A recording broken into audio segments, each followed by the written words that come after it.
Radius of gyration given है and आपको बोला गया है कैलकुलेट मोमेंट ऑफ इनर्शिया, तो उसके लिए फॉर्मूला क्या Recording in progress.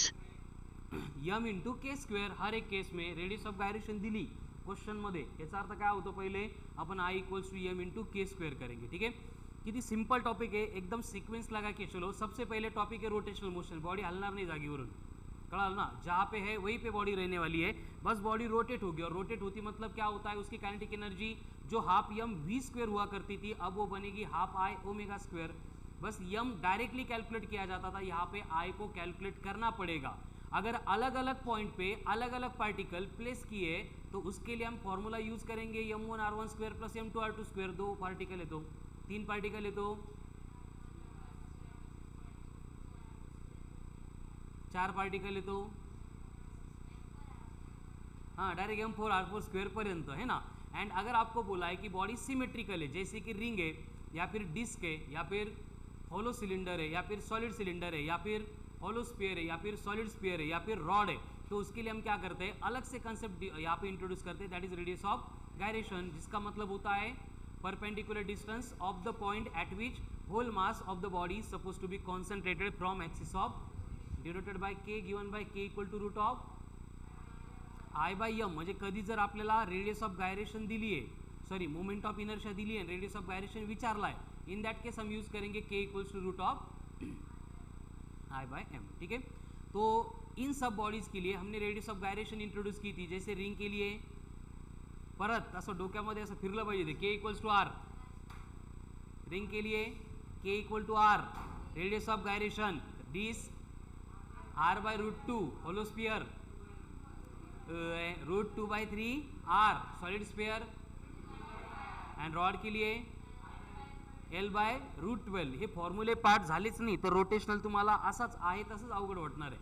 मैंने पहिले बोला कि ये जो चालू आहे, हे जे चालू आहे हे फक्त बेसिक इंट्रो आहे टॉपिकचं. ॲक्च्युअल टॉपिक सुरू व्हायचं आहे आपल्याला, अजून एक 8 दिवसानंतर सुरू करायचं आहे रोटेशनल, कळालं ना. त्यामुळे हे जेवढं फॅमिलियर होतील तेवढं फॅमिलियर व्हा, म्हणजे नंतर ॲटलिस्ट लिंक तर लागेल हे असं असू शकतं म्हणून, नहीं तो नंतर सगळे एरोप्लेन चालले जाईल आपल्या डोक्याच्यावरती. ठीक है, देन नेक्स्ट उसके बाद में हमने हर एक बॉडी के लिए from radius of gyration moment of inertia calculate किया था. जैसे रिंग के लिए, डिस्क के लिए, होलो स्फीयर के लिए, सॉलिड स्फीयर के लिए, वेरी गुड, रॉड के लिए झालं. इनके बॉडी के नेचुरल एक्सिस के लिए जो मोमेंट ऑफ इनर्शिया होता है, इसकी फॉर्मूले की लिस्ट मिल गई. फिर आगे जाके क्या हो सकता है, ये एक्सिस की पोजीशन चेंज कर सकते हैं. तो उसके लिए कंडीशन क्या है कि गिवन एक्सिस को, मतलब जो अभी हमें मालूम है उसको पैरेलल कोई भी एक्सिस देंगे. हमें क्या चाहिए, बस दो एक्सिस के बिटवीन का परपेंडिकुलर डिस्टेंस. तो कौन सा थ्योरम यूज करेंगे हम, क्या होगा, I O equals to I C plus M H square. तो एनी एक्सिस से अबाउट हम ई एम आई या अपनी मूवमेंट ऑफ इनर्शिया कैलकुलेट कर सकते हैं. जैसे रिंग के लिए देखा टेंजेंट, डिस्क के लिए भी टेंजेंट, होलो स्फीयर का टेंजेंट, सॉलिड स्फीयर का टेंजेंट, एंड रॉड के लिए one of its and. Ring का टेंजेंट होता तो मूवमेंट ऑफ इनर्शिया, डिस्क का टेंजेंट है तो 3/2 mr स्क्वेअर. ठीक है, हॉलो स्फीयर है तो बघावंच लागतं का 5/3 mr स्क्वेअर. सॉलिड स्फीयर है तो, एंड रॉड का वन ऑफ इट्स एंड है तो ml स्क्वेअर बाय 3. आता हे नवीन काही केलं का आपण, फक्त एक एक स्टेपमध्ये I O equal to I C plus M H square इसको अप्लाई किया था.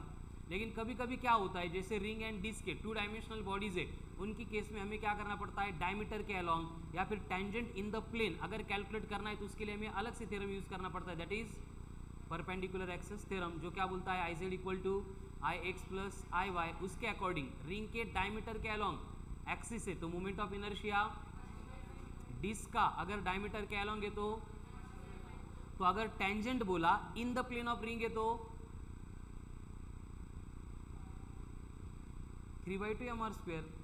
डिस्क के in the plane of disc अगर टेंजेंट बोला तो 5/4 mr स्क्वेयर. एक्यूरेट वाचलो बघ तू, वेरी गुड. ठीक है, इस तरह से ये फॉर्मूले सब आपको आने चाहिए. ठीक है, और उसके बाद में फिर पैरेलल एक्सिस थ्योरम हो गया, परपेंडिकुलर एक्सिस थ्योरम भी हो गया, है ना. तो लास्ट वीक जो है हमने इनका बेसिक इंट्रो कंप्लीट किया था. टॉर्क को तो पहले इंट्रोड्यूस कर चुके हैं, एंगुलर मोमेंटम भी हो गया, काइनेटिक एनर्जी एंगुलर मोमेंटम का रिलेशन भी हो गया. अब हम आगे बढ़ेंगे और आज न्यू पॉइंट शुरू करेंगे जो इन सब से बहुत ज़्यादा सिंपल है, that is rolling motion. Rolling motion, rolling motion, RO double के आई एन जी, डबल के का double L, rolling motion, write down, rolling motion. क्या होता है रोलिंग मोशन का मतलब? जो मोशन रोल होती है असं म्हणणार का? नहीं, रोलिंग मोशन का मतलब क्या है फिर? ऐसी मोशन जिसमें बॉडी रोल होती है। अब बॉडी रोल होती है मतलब देवेश?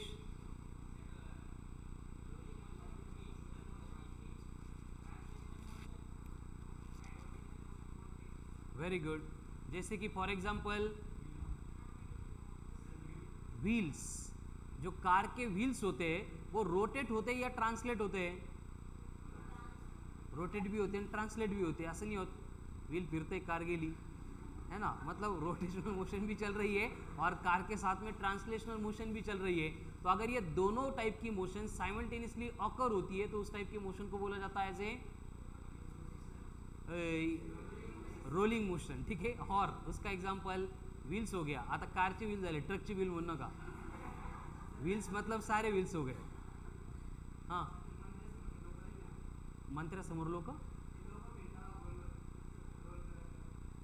मंदिरासमोर, ओके, लोटांगण taken in front of God, very good, that is also example of rolling motion. अजून हो तेच तेच. अजून तुला सांगितलं नाही एका दिवशी मान तुटन एवढे झटके नको मारू त्या केसांसाठी. प्रज्वल तूच. चला example of rolling motion, one more.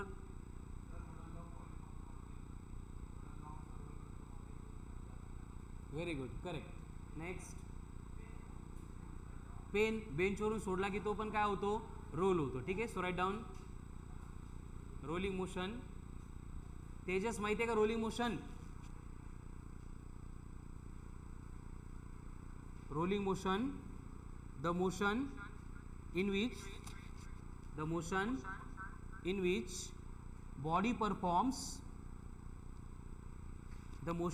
body performs two motions simultaneously. The motion in which body performs two motions simultaneously. Number one, rotational motion, and number two, translational motion. कळतं ना आता रोल होणं म्हणजे काय?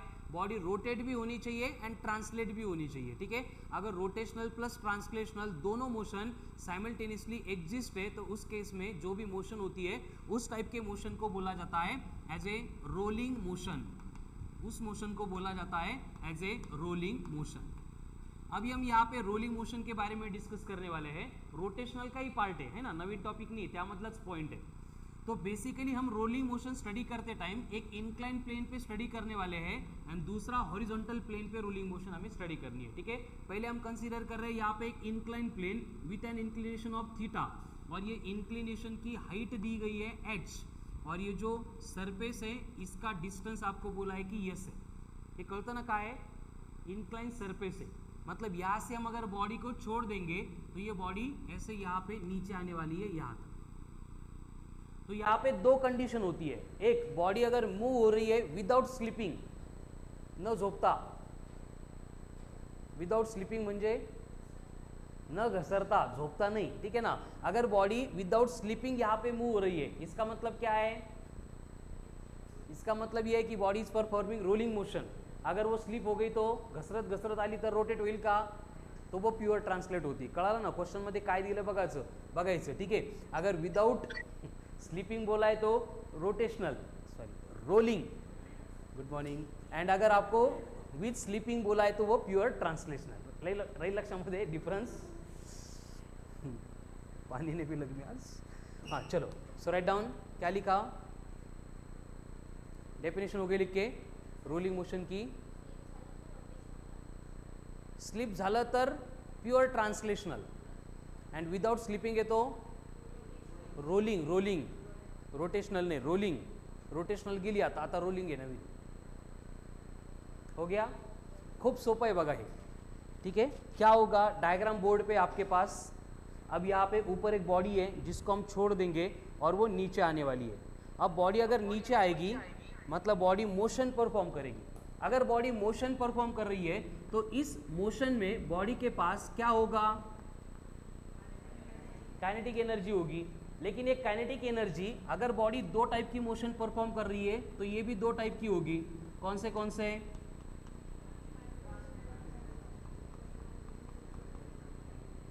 हे बघा, हे फर्स्ट इक्वेशन कळतं का?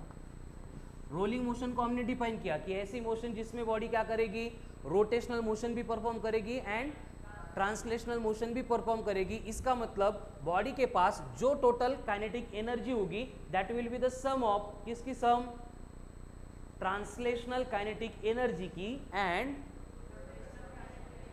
Translational kinetic energy plus rotational kinetic energy. Clear है इथपर्यंत? Very good. अब मुझे बोलो ये काइनेटिक एनर्जी ट्रांसलेशन का फॉर्मूला क्या होता है एंड काइनेटिक एनर्जी रोटेशनल का फॉर्मूला क्या होता है. आता यांच्या व्हॅल्यू जर आपण पुट केल्या तर total energy of the body performing rolling motion कितनी बनेगी, half of m into v square plus 1/2 into I into omega square. Clear? अगर यहाँ पे v को रिप्लेस करेंगे बाय r इंटू ओमेगा चालतं का? रोटेशनल मोशन मध्ये चालतं, v इक्वल्स टू आर ओमेगाच असतं. ठीक आहे. And at the same time i को रिप्लेस करेंगे बाय एम के स्क्वेअर. हाच फॉर्म्युला आहे मोमेंट ऑफ इनर्शियाचा. अगर ये होमोजीनियस बॉडी है तो इथून पुढे त्याच असणार आहे. ठीक है. तो ये दोनों रिप्लेसमेंट करेंगे अबव इक्वेशन में तो क्या होगा, देखो 1/2 इंटू एम इंटू वी का स्क्वायर था अब बनेगा आर स्क्वायर प्लस 1/2 इंटू आई था उसकी जगह पे एम के स्क्वायर ओमेगा स्क्वायर. क्लियर है? अब दोनों में से हमें 1/2 एम एंड ओमेगा स्क्वायर क्या करना है, तो यहाँ पे टोटल एनर्जी बनेगी 1/2 इंटू एम, ये कॉमन ब्रैकेट में क्या बचा यहाँ पे आर स्क्वेअर, यहाँ पे कौन है के स्क्वेअर, नाही लिहू ना पलीकडे लिहतो चांगला दिसतो तिकडे, इंटू ओमेगा स्क्वेअर. ठीक आहे. काय केलं आपण 1/2 into m into omega square common लिया. यहाँ पे कौन है सिर्फ, व्हेरी गुड. आणि यहाँ पे हे कळतं का मॅथ्स बघा बरं, सगळ्यांना कळालं. Very good. संभाजी, प्रज्वल तुला पण गुड. अब यहाँ पे क्या करेंगे हम दोनों में से आर स्क्वेयर कॉमन लेंगे तो क्या होगा, टोटल एनर्जी बनेगी 1/2 इंटू एम आर स्क्वेअर. आता ओमेगा स्क्वेअर इथे लिहून टाकू. ब्रॅकेट में क्या बचा 1 प्लस, हे कळालं पाहिजे बेटा, आपण कॉमन घेतो म्हणजे डिवाइड करतो. कॉमन लिया मतलब क्या किया हमने, डिवाइड किया. म्हणजे आता बघा या आर स्क्वेअरला मी परत ब्रॅकेटमध्ये मल्टिप्लाय केलं तर काय होईल, आर स्क्वेअर इंटू 1 म्हणा r square, then plus r square into k square by r square में आर स्क्वेअर कैंसल, क्या बचेगा बस के स्क्वेअर. म्हणजे कॉमन घेतो म्हणजे आपण डिवाइड करतो. माहिती आहे, नसेल माहिती तर आता सांगितलं. ठीक है. अब यहाँ पे फिर से आर स्क्वेअर ओमेगा स्क्वेअर आ रहा है. मैंने आर इंटू ओमेगा को वी बोला था तो r square omega square will be replace by, तर आपल्याला फॉर्म्युला मिळाला total kinetic energy of the body performing rolling motion is given by half m v square. ये ट्रांसलेशनल का फॉर्मूला एज इट इज रहेगा into bracket of 1 plus k square by r square. कळलं? सोपं आहे ना खूप, काहीच नाही. बघा हे आपल्याच ओळखीच्या कायनेटिक एनर्जी आहे, फक्त ॲडिशन केली, नवीन काहीच नाही. फक्त प्रामाणिकपणे छापू नका, जे समजलंय ते व्यवस्थित बघून लिहा.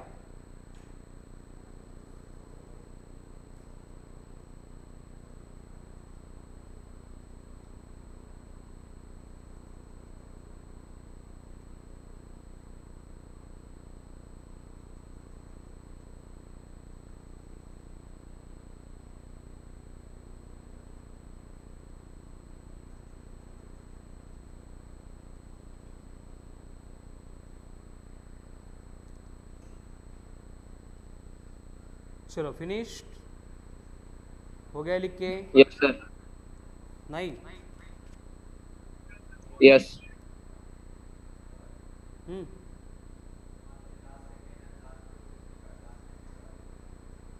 लास्ट सेकंड का सेकंड लास्ट, ह्या दोन नाही कळाल्या. इथपर्यंत कळालं का वरचं? Very good. आपण काय केलं, फक्त हे एम इंटू ओमेगा स्क्वेअर इकडं लिहिलं होतं ना, ते मी इथं बाहेर लिहिलं आणि या दोघांमधून आर स्क्वेअर कॉमन घेतला आपण तो. तरी जसं आता ब्रॅकेटमध्ये 2 + 7 आहे आणि मला दोघांमधून 2 कॉमन घ्यायचे. कॉमन घेतला म्हणजे आपण त्याला डिवाइड करतो. मग 2/2 1 आणि हे 7/2 ॲज इट इज. मग इथं काय केलं आपण, आर स्क्वेअर ओमेगा स्क्वेअरला v equals to r omega म्हणतो. आपण व्ही स्क्वेअरने रिप्लेस केलं, हाफ एम व्ही स्क्वेअर.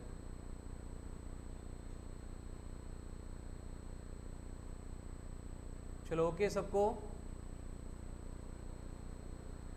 इकडं स्वप्नील शिरोडे हे इकडं चाललंय सगळं. नेक्स्ट, तो यहाँ पे सबसे इंपॉर्टेंट फॉर्मूला मिला है, इसके ऊपर ही कल के टेस्ट में क्वेश्चंस आने वाले हैं. Half m v square in bracket 1 + k square by r square, where m is the किसका मास, बॉडी का मास, जो यहाँ पे रोल होगी. अब कौन कौन रोल होगा, दगड़ तर रोल नहीं करना अपन. एक तो रिंग रहेगी, नहीं तो हॉलो स्फीयर, नहीं तो हॉलो सिलेंडर, नहीं तो बस हे जे चांगल्या बॉडीत व्यवस्थित रोल होतात आणि ज्यांच्याबद्दल आपल्याला इन्फॉर्मेशन आहे वही रोल होने वाली है. ठीक है, क्लियर. चलो नेक्स्ट. अब ये एनर्जी आ गई. Next point, write down next point, velocity of the body, velocity of the body performing rolling motion, velocity of the body performing rolling motion on reaching the ground. म्हणजे on reaching the ground मतलब यहाँ से यहाँ तक जब ये ground पे आएगी बॉडी तब की उसकी वेलोसिटी कितनी होगी, उसके लिए हमें फॉर्मूला डिराइव करना है. ओके. अब कंडीशन क्या होगी, देखो यहाँ पे हम एनर्जी का कंजर्वेशन यूज करने वाले हैं. जैसे कि फॉर एग्जांपल ये चौक है, यहाँ से मैंने अगर छोड़ दिया तो ये नीचे जाके टूट जाता है. क्यों पड़तो म्हणून असे आंसर द्यायचे नाही, कळालं ना. क्या होता है यहाँ पे, मतलब उसके पास पोटेंशियल एनर्जी है. जब हमने छोड़ दिया तो वो पोटेंशियल एनर्जी काइनेटिक एनर्जी में कन्वर्ट होती जा रही है.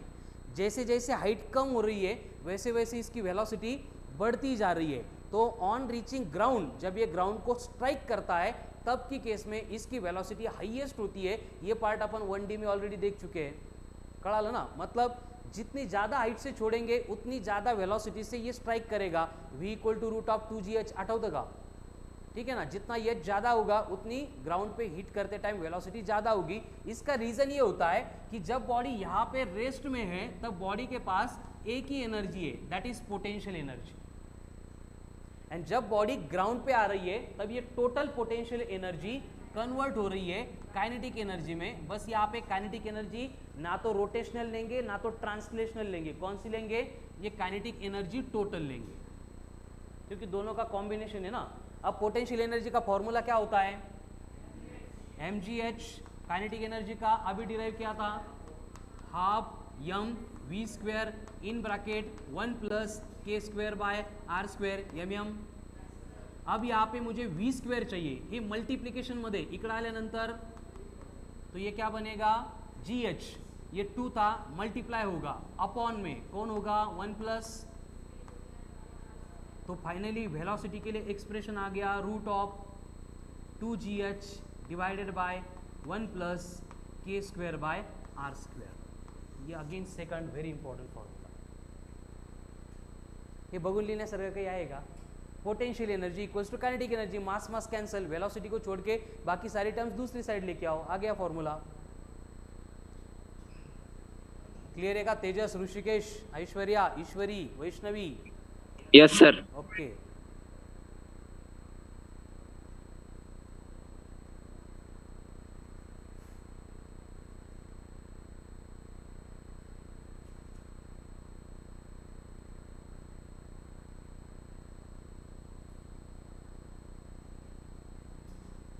किती सिंपल टॉपिक आहे बघा. हे 9-10चं चाललंय सगळं. Kinetic energy, potential energy, velocity, displacement, acceleration. अभी काइनेटिक एनर्जी, पोटेंशियल एनर्जी हो गई, वेलोसिटी आ गई. अब हम डिराइव करेंगे expression for acceleration. So right down acceleration. Acceleration of the body performing rolling motion along inclined plane. Along inclined plane.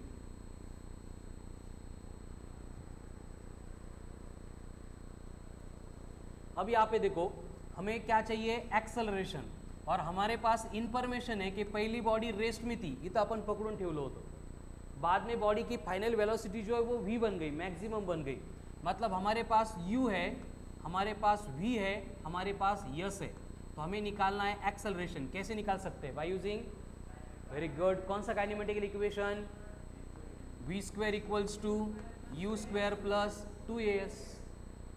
अब v square तो हमारे पास है, u 0 है, s एंड a, इसमें से s को कैलकुलेट करेंगे बाद में, हमें a चाहिए, तो a के लिए फॉर्मूला क्या होगा, v स्क्वायर अपॉन 2s होगा। हे कळतं का बघा, कंफर्म? बस यहाँ पे v का स्क्वायर करना है, मतलब ये स्क्वायर रूट चला जाएगा, तो क्या बचेगा, acceleration is equals to 2gh upon 1 plus k square by r square. ये कौन हो गया, v स्क्वायर इंटू डिनोमिनेटर में 1 अपॉन 2 इंटू कौन है, s, लेकिन s जो है हमें थीटा के फॉर्म में डेटा दिया जाता है, तो हमें यहाँ पे s नहीं चाहिए, उसको थीटा के फॉर्म में रिप्लेस करने के लिए हम यहाँ पे ट्रिग्नोमेट्री यूज करेंगे, और उसमें आएगा sine theta.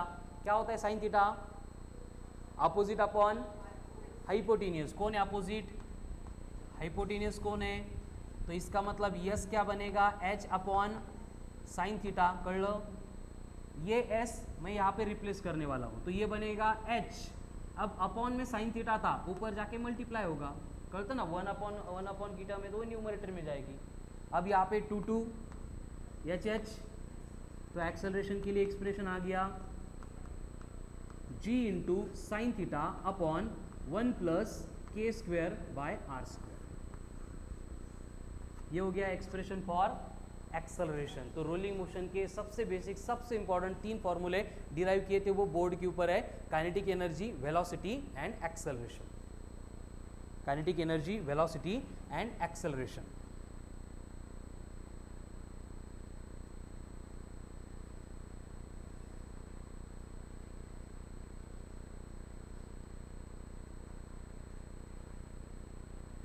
Kinetic energy, velocity and acceleration.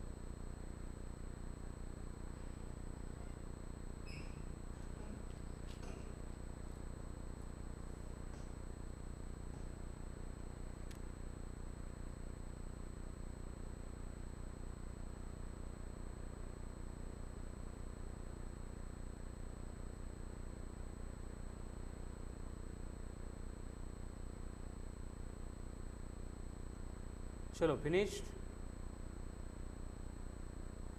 क्या होती है rolling motion, once again define करो। दो motion in which body performs 2 motion simultaneously. कौन सी 2 motion, translational motion and rotational motion. तो हमने क्या किया, इंक्लाइन प्लेन के ऊपर बॉडी की जो rotational motion and translational motion यानी रोलिंग मोशन होती है, उसको स्टडी करने के लिए एक पर्टिकुलर कंडीशन, यहाँ पे एक कंडीशन कंसीडर की, और उसके ऊपर से हमने 3 फॉर्मूले डिराइव किए आज, only 3। First one kinetic energy का, देखो translational kinetic energy half m v square, rotational kinetic energy half I omega square, and rolling की kinetic energy half m v square in bracket इथं बघा 1 plus k square by r square. Then velocity root of 2gh upon 1 plus k square by r square, and acceleration g sine theta upon 1 plus k square by r square. ठीक है, परत एकदा, total kinetic energy half m v square in bracket 1 plus k square by r square, then velocity root of 2gh in bracket 1 plus k square by r square, and acceleration a equals to g sine theta upon 1 plus k square by r square. Once again, total kinetic energy in rolling motion half m v square in bracket 1 plus k square by r square, velocity root of 2gh in upon 1 plus k square by acceleration g sine theta upon 1 plus k square by r square. आता बघा, kinetic energy half m v square हम पहले से पढ़ते आ रहे हैं, वो हमें मालूम था। एक्स्ट्रा का क्या ऐड हो रहा है, वेरी गुड, अगर बॉडी पर्टिकुलर हाइट से ग्राउंड पे फॉल होती है तो उसकी वेलोसिटी रूट 2gh होती है, ये हम 2-3 टॉपिक में पढ़ चुके हैं। उसके साथ क्या ऐड हो रहा है, वेरी गुड. इंक्लाइन प्लेन पे acceleration of the body g sine theta होता है, ये अपन लॉज ऑफ मोशन में पढ़ चुके हैं. उसके साथ भी कौन ऐड हो रहा है? मग रोलिंग मोशन मध्ये सगळा घोळ कोणाचा आहे? 1 plus k square by are स्क्वेअरचा. तर त्यामुळे आता खूप मस्त नाही, खूप महत्वाचा पॉइंट मी तुम्हाला एक्सप्लेन करणार आहे, व्यवस्थित समझाऊन घ्या. मतलब रोलिंग मोशन में कोई भी क्वेश्चन आ रहा है उसको सॉल्व करने के लिए रिक्वायरमेंट किसकी होगी? 1 plus k square by r square की. ठीक है, तो जाते फिर से वही रिंग है, तो रिंग के लिए के, रिंग के लिए आई, रिंग के लिए 1 plus k square by r square, ring के लिए टोटल एनर्जी, रिंग के लिए वेलोसिटी, रिंग के लिए एक्सेलरेशन. बोलो रिंग के लिए के कितनी है? Moment of inertia. Very good. अब 1 plus k square by r square for ring कितना आहे? हे बघा, के म्हणजे आर आहे, r square by r square 1, 1 plus 1 2, आ गया 2. अब टोटल एनर्जी कितनी होगी रिंग के लिए? Half m v square into 2 m v square. Velocity कितनी होगी? Root of 2gh upon 2. काय चालू है काहीच कळा नाही की नाही? Root of gh. एक्सेलरेशन क्या होगा? कळलं का? काय केलं परत एकदा. देखो रिंग आहे ना, रिंग साठी के आपल्याला लहानपणापासून माहीत झाला आहे. के माहीत असेल, आपण त्याच्यावरून मोमेंट ऑफ इनर्शिया काढतो कसा? एम के स्क्वेअर. मग या पहिल्या दोन मध्ये तर काही गोळ नाही आहे ना, हे माहिती आपल्याला, हे पाठ पण आहे, याचा काही विषय नाही आहे. यहाँ पे ये 1 plus k square by r square Naveen term आहे प्रथमेश, ज्याच्यामध्ये के काय असतं आपण इथंच लिहिलंय, के आर असतं. मग या आरला जर आपण केला आपण आर म्हटलो तर हे r square by r square cancel म्हणजे 1 येईल. कळलं? 1 प्लस 1 तेच लिहिलंय आपण, काय लिहिलं नवीन? आत्ता आपण फॉर्म्युले 10 वेळा म्हणून पाठ केले. Total energy of the rolling motion क्या थी? Half m v square into, त्याची व्हॅल्यू आता कॅल्क्युलेट केली 2. मग half m v square into 2, थांबा त्याला सांगू द्या, half m v square into 2 खूप अवघड आहे. हां व्हेरी गुड, तेच लिहिलंय एम वी स्क्वेअर. कळलं का आता? देन वेलोसिटी का फॉर्म्युला रूट 2gh आहे, अपॉन में कौन आहे? तोच 1 plus k square by r square. त्याची व्हॅल्यू किती आहे? 2. तो root 2gh upon 2, 2 root gh तेच लिहिलंय. एक्सेलरेशन कितना था? जी साइन थीटा अपॉन तेच 1 plus k square by r square. त्याची व्हॅल्यू किती आहे? काय आलं? g/2. कळलं? एवढी गडबड न करू लिहायची अजून, थांबा. रिंग के बाद में आएगी डिस्क. अब डिस्क के लिए के कितना है? r/√2. अब यहाँ पे I कितना होगा? mr स्क्वेयर बाय, अब यहाँ पे 1 plus k square by r square चाहिए. के कितना है? r/√2. तो r/√2 का whole square r square by 2. तो r square by 2 into 1 upon r square. R square 1 plus 1/2. हे कळल, एक 2-5 मिनिटांनी कळल, विचार करत राहायच्यावर कसं आलं 3/2. एंड 3/2 को अपन डायरेक्टली 1.5 ऐसे भी लिख सकते हैं. देन टोटल एनर्जी चाहिए. टोटल एनर्जी का फॉर्मूला क्या होता है? Half m v square into, but यहाँ पे 1 plus k square by r square कितना है? तो 1/2 एम वी स्क्वेयर इंटू 3/2. कळतंय का? Then velocity root 2gh upon 3/2. 2 into 2 4 root के बाहर आएंगे तो रूट ऑफ, नक्की कळतंय का? ते येडं बघा काय करते. नेक्स्ट एक्सेलरेशन चाहिए. एक्सेलरेशन में क्या होगा? जी साइन थीटा अपॉन 3/2. जी साइन थीटा अपॉन 3/2 मतलब हे खूप अवघड मॅथ्स चालू आहे बरं का, कळणं शक्य नाही तुम्हाला, बट तरी पण ट्राय करा. कळतंय का? नेक्स्ट रिंग हो गई, डिस्क हो गई. Then HS hollow sphere. क्या होगा होलोस्फीयर में? के का root 2/3, root of 2/3 times of r. Then यहाँ पे I कितना होगा? 2/3 mr square. Then 1 plus k square by r square कितना होगा? √2/3 का square 2/3 r square into 1/r², r² cancel, 1 + 2/3 म्हणजे व्हेरी गुड 5/3 आणि 5/3 म्हणजे 1.666. आता टोटल कायनेटिक एनर्जी फिर से 1/2 into mv² into 5/3 5/6 mv². Then velocity √2gh upon 5/3. Very good. Root में 6/5 gh. कळतंय का? नसेल कळत तर मी वर सॉल्व करून देतो, सांगा मला. Then acceleration g sin theta upon 1 + k²/r² है, तो g sin थीटा अपॉन 5/3 मतलब 3g sin थीटा अपॉन, ये हॉलो स्फीयर था. उसके बाद सॉलिड स्फीयर के लिए k, तो I = 2/5, तो टोटल 1 + k²/r²,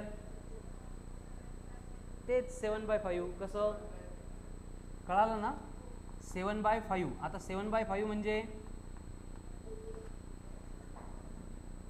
करा करा, हो म्हणणं का विनाकारण, मी काही पण लिहून टाकत असतो, माहिती आहे तुम्हाला. 1.4 या फिर 7/5, तो टोटल काइनेटिक एनर्जी फिर से 1/2 इंटू mv² इंटू 7/5 7/10 mv². कळलं? अब वेलोसिटी के लिए √2gh अपॉन 7/5 10/7 gh रूट में, एंड एक्सेलरेशन क्या होगा 5g sin θ/7. ठीक है. अब इसको छोड़ के रॉड आएगा क्या? रॉड रोल ही नहीं होगा. हॉलो सिलेंडर अगर रोल करेंगे तो वो रिंग बनेगी. सॉलिड सिलेंडर अगर रोल करेंगे तो हे सोडून काही आहे का? मग हो गया रोलिंग मोशन रिलेटेड पार्ट का इंट्रोडक्शन. पूरा नाही आहे, इंट्रोडक्शन. आता याच्या पुढे काय येतं ते सांगतो मी. हे कळलं का? कळलं असेल तर छापू नका, न बघता लिहा. का आता छापून घेताना घरी प्रॅक्टिस करता परत ते बेटर राहील, आहे की नाही? आता छापून घ्या म्हणजे रिस्क नको, आणि घरी जाऊन थोडीशी मग परत, कारण खूप भयानक मॅथ्स इन्व्हॉल्व आहे याच्यामध्ये. ॲडिशन सबट्रॅक्शन ठीक होतं, पण इथं डायरेक्ट मल्टिप्लिकेशन आणि डायरेक्ट डिव्हिजन येत आहे. चलो तेजस, श्रवण, क्लियर एवरीवन? ऐश्वर्या, वैष्णवी, समझ में आ रहा है टेबल में कैसे बनाया, क्या बनाया? ओके.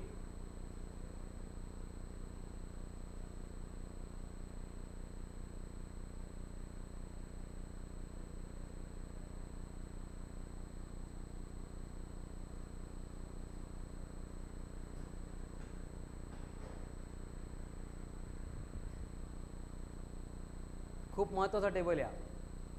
आज रात्री जेवले नाही तरी चालेल, पण हा लर्न झालाच पाहिजे, पाठ झालाच पाहिजे, each and every value.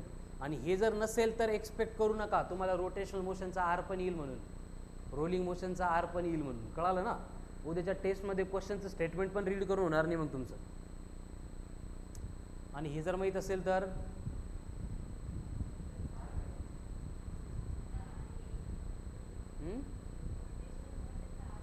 Are येईल. बर नाही, सगळं येऊन जाईल, हेच असणार सगळं एक्झाममध्ये.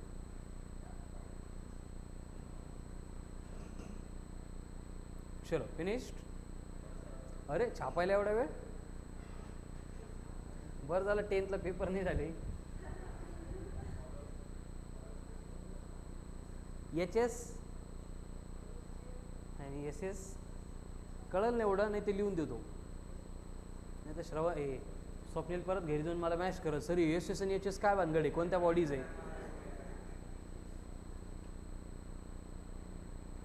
मग मी मॅसेज रीड करतो, 5 मिनिट विचार करतो याला नेमका रिप्लाय काय देऊ, मग मी रिप्लायच देत नाही.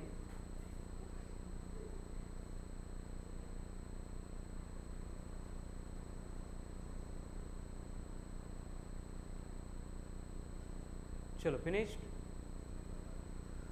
नाही हळूहळू द्या, एखादा नंबर इकडे तिकडे करशाल.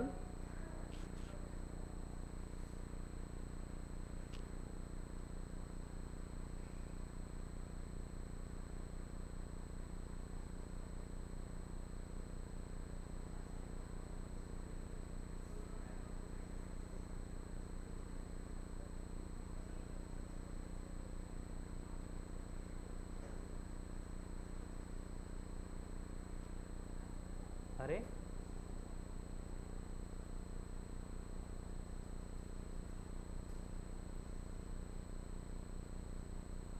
चलो हो गया.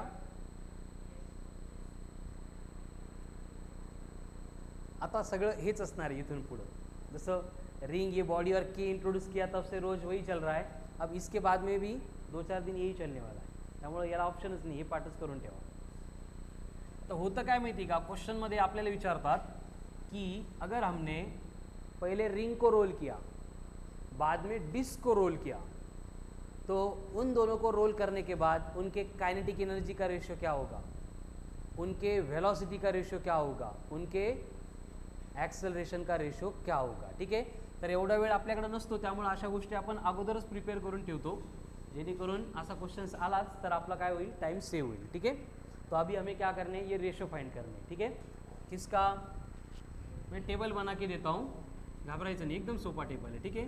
पहले रिंग टू डिस्क का किसका रेशो, एनर्जी का रेशो, देन वेलोसिटी का रेशो, देन एक्सेलरेशन का रेशो. रिंग टू डिस्क हो गई, उसके बाद में ring to HS hollow sphere, then ring to solid sphere, और disk to ring, then disk to hollow sphere, then disk to, very good, कळायला लागले तुम्हाला. देन आगे HS2, then HS2, then HS2, excellent, very good, and at the end SS2, then SS2, 1 2 3 4 5 6 7 8 9 10 11 12 24 36. फक्त हे 36 फॉर्म्युले बनवायचे, लगेच तुम्हाला बनवायचे. कसे बनवणार, एक में बना के देता हूँ. ठीक है. हे कॉलम अशा पद्धतीने बनवायचं है. रिंग टू डिस्क हमें चाहिए. अब रिंग के लिए टोटल एनर्जी कितनी होती है, एंड डिस्क के लिए कितनी है, हे कुठून आलं, 2 3/2, इकडे ब्रॅकेट होता ना, 1 + k²/r², उसकी वैल्यू रिंग के लिए कितनी थी, डिस्क के लिए 3/2, 30 ले लिया अपन. तो ये 1/2 mv², 1/2 mv² कैंसल. तो एनर्जी का रेशियो कितना आ रहा है, 4/3. ओके. देन वेलोसिटी का रेशियो चाहिए, क्या होगा, रूट में 2gh/2 डिवाइडेड बाय, रूट में 2gh डिवाइडेड बाय 3/2.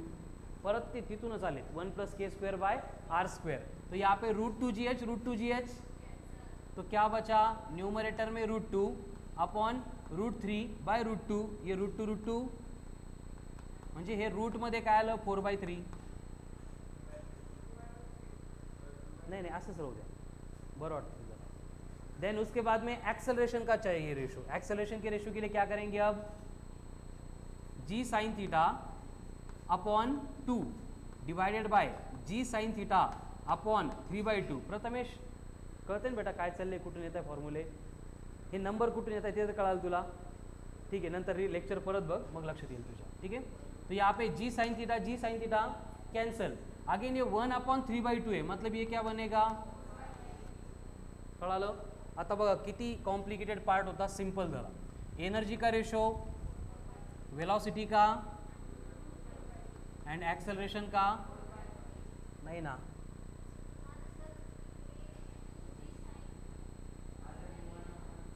ये 1/2 है डिवाइडेड बाय 1/3/2 है, मतलब ये क्या बनेगा, 3/4 बनेगा. एवढं करेक्शन करा. ये 3/4 आता है, कळलं. मग हा टेबल बनवत असताना आपल्याला फक्त एनर्जीचा रेशो फाइंड करायचा आहे. जो एनर्जी का रेशो आ गया उसको रूट में डालेंगे, वेलोसिटी का रेशो, उसको उल्टा कर देंगे, एक्सेलरेशन का रेशो. संपलं, एवढंच आहे. कळालं. आता बघा टेबल कसा फास्ट बनतो. आता हे सगळे कॅल्क्युलेशन आपल्याला करायची गरज. अब रिंग टू कौन है,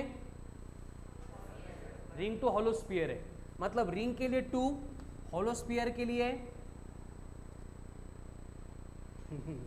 5/3, तो 5/3 मतलब ये बनेगा 6/5 का, अच्छा 2/5/3 मतलब कितना होगा 6/5। अगर ये 6/5 है तो वेलोसिटी एंड एक्सेलरेशन एवढं चिल्लर आहे। बाद में कौन है रिंग टू सॉलिड स्फीयर, परत तेच 2/7/5 मतलब ये बनेगा 10/7, रूट में जाएगा 10/7, यहाँ पे आएगा उल्टा 7/10। देन आगे कौन है डिस्क टू रिंग, डिस्क के लिए 3/2 अपॉन रिंग है तो डिस्क के लिए कितना है 1 + k²/r², 3/2 है, ते half m v square cancel होतो, तो ये बनेगा 3/2 डिवाइडेड बाय रिंग के लिए कितना है 2, तो क्या होगा ये 3/4। शाळा कुठली होती शंतनू, 3/4 शाळा होती। ये रूट में 3/4 अँड ये 4/3 एवढं करायची गरज आहे का, इथं काय होतं रिंग टू डिस्क उलट करा डिस्क टू रिंग, येतं लक्षामध्ये, हा टेबल कंप्लीट बनवायचा आहे, this is homework for you. Method लक्षात आली, कन्फर्म आजच बनवून सगळ्यांनी व्हॉट्सअपला सेंड करायचं, नाही केला तर नका करू, इट्स ओके है ना, टेस्टमध्ये मार्क्स पडतील मग निगेटिव्ह। परत डाऊट विचारायला आले की मी तर आता हेच विचारणार पहिले, सांगा व्हॅल्यूज, त्याच्या परत डायमेन्शन सारख्या ब्लडमध्ये आले पाहिजे आपल्या, एवढ्या व्यवस्थित प्रिपेयर करायचे आहे।